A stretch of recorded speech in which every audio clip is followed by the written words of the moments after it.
The king of monster Ghidorah के बाद हमें देखने मिला एक नया manmade monster killer mega Godzilla, जिसको हराने में कॉन्ग और गॉडजिला दोनों का स्ट्रेंथ लगा था। और अब कॉन्ग और गॉडजिला के बीच एक नया ना लड़ने का संधि होने के बाद उनके सामने आता है एक नया काइजू।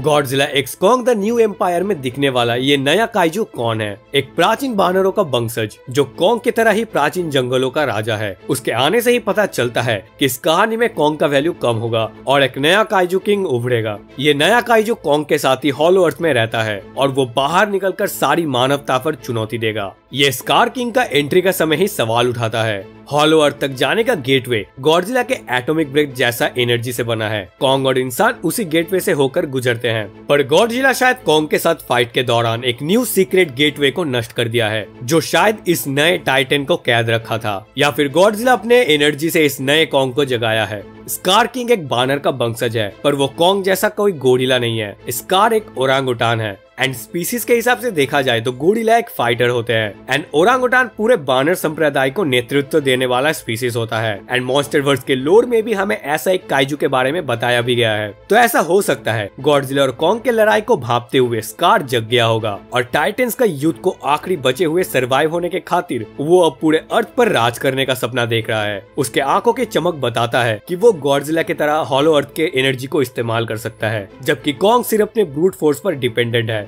शायद यही एक कारण है कॉन्ग और उसके जाति को सतह पर भागना पड़ा था।